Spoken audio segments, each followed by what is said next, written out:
I partnered with Adobe Express to show you how easily you can remove your backgrounds in either photos like this or videos like the one you're watching. And the best part is, it only takes a few clicks. If you didn't know, you can try out Adobe Express at adobe.com/express and let me know your favorite way to remove backgrounds. To get started, in Adobe Express, on either a computer or the mobile app, start by selecting this blue plus icon here. Select Quick Actions, and you can easily and quickly remove the background of a photo. I personally love this for YouTube thumbnails, getting product shots, or maybe I want to edit my cat in a fun way. Like, here he is on the beach. For the cleanest cutouts, pick photos with clearer edges on simple backgrounds. Clean cutouts help your subject stand out in your YouTube thumbnail, which can make it easier for viewers to notice your videos. Thankfully, this is very easy, and once you remove it, you can keep the background transparent or use one of the many options it includes. Then, you can open up the image in the editor if you'd like, and in the editor, it will export your files. And the thing I like about Adobe Express is that if I do something on my phone,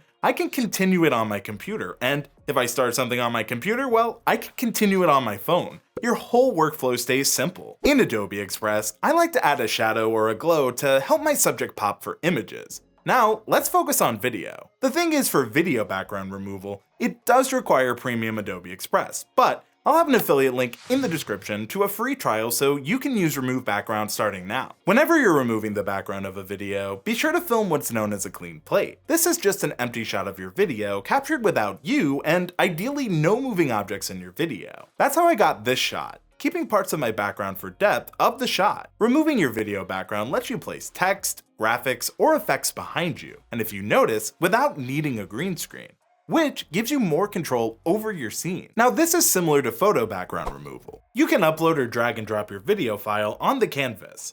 Then, click the canvas, and at the top, click Edit Page. Here you can check the video size, and if you want a transparent background for your video, you can select that with the background color here by selecting No Fill. This will give you a checkered pattern. If you need to change your video size, click on File, then Resize if needed. Select your video again on the canvas. Then, click Remove Video Background. Once removed, there will be no background, and you can download and save your video here. But to add effects, just click Add Content. Then, select Media, and then Upload from the device. Here I'll upload my clean plate. It'll give me the option, and for what I want, I will then click As a Layer on Canvas, and then select Add. Then I will go to the top right hand corner for where my layers are. I'm going to drag my clean plate behind my subject, and it's done. If I want to add text behind my subject, I just click Text and change the layer order same as before, and it's the same thing for effects. Removing backgrounds lets you take your YouTube thumbnails and filmmaking to higher levels while keeping things easy and, most importantly, fun. To continue creating things easily, check out that Adobe Express playlist on screen.